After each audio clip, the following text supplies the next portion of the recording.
आप देख रहे हैं जन कल्याण एक्सप्रेस न्यूज। ब्रजेश पाठक उप मुख्यमंत्री का दौरा मुरादनगर स्वास्थ्य विभाग में हुआ, जिसमें 20 बेडों का सुविधा की गई और आयुष्मान वालों को सर दर्द, सर्दी, जुकाम, बुखार, पेट दर्द, स्किन डिजीज या अन्य कोई ऐसी बीमारी है, उसके लिए प्राथमिक स्वास्थ्य केंद्र और सामुदायिक स्वास्थ्य केंद्र में लोग दौड़ते थे। हमारी सरकार ने तय किया कि 5000 की आबादी पर हम पूरे प्रदेश में सब सेंटर बनाने का काम करेंगे, हेल्थ वेलनेस सेंटर बनाने का काम करेंगे। इसके लिए हमारी सरकार ने 25,539 से अधिक सब सेंटर खोले हैं और उनमें से 21,000 से अधिक हेल्थ वेलनेस सेंटर खोले जा रहे हैं। आप सबको पता है कि ये योजना इतनी कारगर सिद्ध हुई है।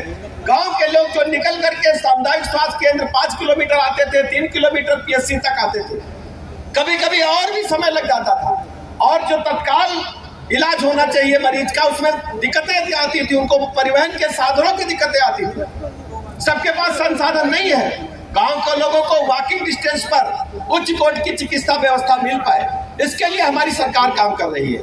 गाजियाबाद जनपद में भी आप देखेंगे गांव गांव health wellness centre, sub centre खोले जा रहे हैं और जो हमारे हेल्थ वेलनेस सेंटर है वहां पर जितनी भी बीमारियां, सर दर्द, सर्दी, जुकाम, बुखार, पेट दर्द, जो सामान्यतः बीमारियां होती हैं, उनके रोगों का निदान तो चिकित्सक के माध्यम से मिलेगा ही। सीएचओज की वहां नियुक्ति की गई है। इसके अलावा जच्चा बच्चा हमारी प्राथमिकता में है।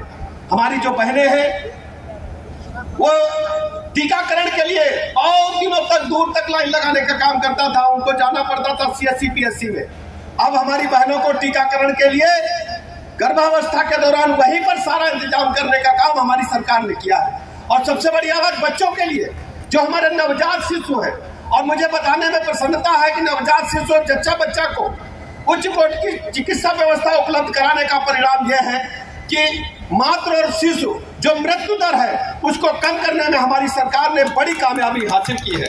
हमारा टारगेट है, हम इसको पूरी तरह से भारत सरकार और जो WHO के आंकड़े वहां तक ले जाने का काम करेंगे।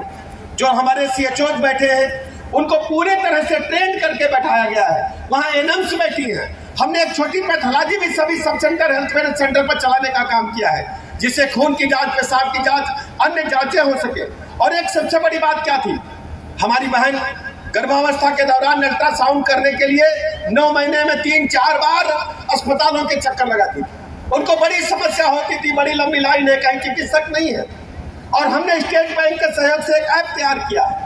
हमारी जो आशा वर्कर्स है जब गांव गांव जाती है, उनको पता चल जाता है किस बहन के यहाँ डिलीवरी होने वाली है या किस बहन को ऐसी समस्या आ गई है महिलाओं की, तो उस बहन का मोबाइल नंबर लेकर के आती है। उनको 1 महीने में 4 बार हम सामुदायिक स्वास्थ्य केंद्र में जांच के लिए जब उनको आती हैं तो अल्ट्रासाउंड के लिए हम उनको एक प्राइवेट सेंटर में, पास का जो अल्ट्रासाउंड प्राइवेट सेंटर है, ऐप के माध्यम से उनको एक बारकोड हम भेजते हैं।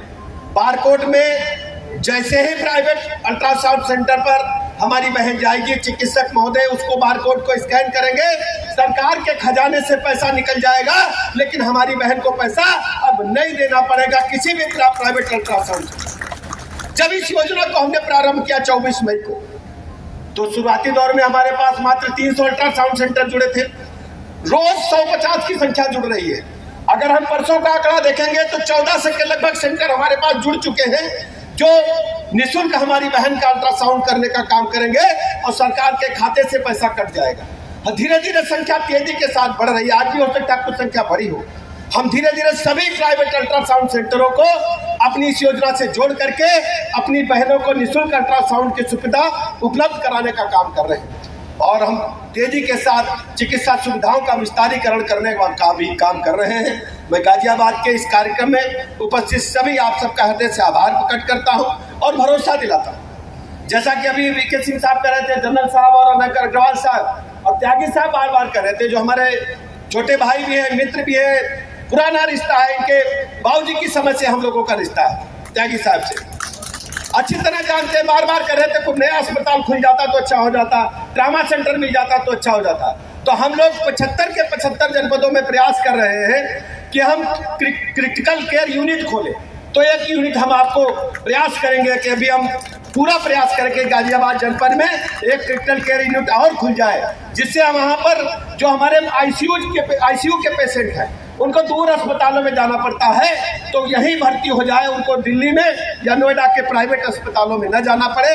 हम शीघ्र इस योजना को धरातल पर उतार करके स्वीकृति दे करके उसको हम आगे बढ़ाने का काम करेंगे। और भी जो आप बताएंगे उसको लगातार हम उच्चीकरण करने का काम करेंगे। मैं अपने सभी गाजियाबाद जनपद के सभी भाई बहनों को भरोसा दिलाता हूं, हमारी सरकार लगातार आप सबके लिए काम कर रही है। हर स्थिति में हम उच्च कोटि प्राथमिक चिकित्सा से लेकर टर्सरी केयर तक उपलब्ध कराने के लिए लगातार प्रतिबद्धता अपनी दोहराते हैं। इस कार्यक्रम के उपस्थित होने के लिए अपने सभी जनप्रतिनिधियों का, अपने भाइयों का, बहनों का हृदय से आभार प्रकट करता हूं। इतनी गर्मी में आप इकट्ठा होकर के इस कार्यक्रम को सफल बनाए। अपने पत्रकार मित्रों का भी बहुत बहुत अभिनंदन करता हूं। धन्यवाद। मिथिलेश,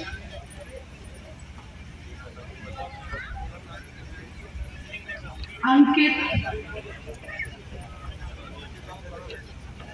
पूनम, अर्पित शर्मा, रेखा, सुषमा, सुमन और दिलशाद जल्दी से आए और ये प्राप्त योजना का लाभ उठा चुके हैं। अफजल हमारे भी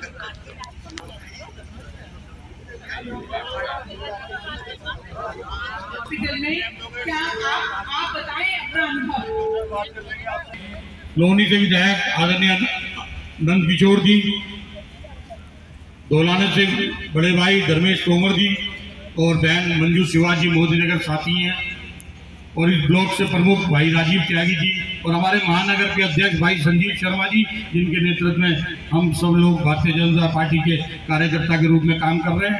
आदरणीय दिनेश सिंगल जी जिलाध्यक्ष, अरविंद भारती जी, गोपाल अग्रवाल जी, पप्पू पहलवान जी और सभी, और गाजियाबाद जिलाधिकारी राकेश सिंह जी और सीडीओ साहब विक्रमदीप, जो कि अब सीडीओ ना होके कल चार्ज लेंगे, नगर आयुक्त के रूप में चार्ज लेने जा रहे हैं। तो मैं आपको अग्रिम भविष्य की बधाई भी इसी मन से देता हूं। और यहाँ उपस्थित सभी मेरे बुजुर्ग नौजवान साथियों, मैं धन्यवाद करता हूं आदरणीय उप मुख्यमंत्री जी का, जिन्होंने मुरादनगर के अंदर आकर आज इन कल्याणकारी योजनाओं को लाभान्वित करने का काम हम सबको करने का काम किया है। और अभी जैसे आईसीयू के सेंटर की बात हो रही थी, तो माननीय उप मुख्यमंत्री जी ने कहा है मेन रोड पर, तो गाजियाबाद से लेकर मेरठ तक अगर कहीं जगह की आवश्यकता होगी तो मेन रोड पर वो उपलब्ध इस मुरादनगर क्षेत्र में ही हो पाएगी, चाहे वो असालत नगर के आसपास हो, चाहे वो इस मुरादनगर में हो। तो मैं निवेदन करूंगा, जैसे अभी मंच से घोषणा हो रही थी, तो आगे भी भविष्य में इस रूप में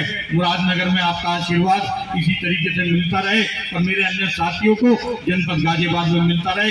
तो पुनः आदरणीय उप मुख्यमंत्री जी का इस मंच पे मुरादनगर आगमन पर धन्यवाद करता हूं, और इन लाभकारी योजनाओं के लिए आदरणीय मुख्यमंत्री जी, प्रधानमंत्री जी और पुनः उप मुख्यमंत्री जी का धन्यवाद। जय हिंद, जय भारत। आप सभी का पुनः धन्यवाद। जोरदार तालियों के साथ अब लोकार्पण के लिए जा रहे हैं हमारे उप मुख्यमंत्री महोदय। तालियां उनके लिए बढ़ती रहनी चाहिए। लोकार्पण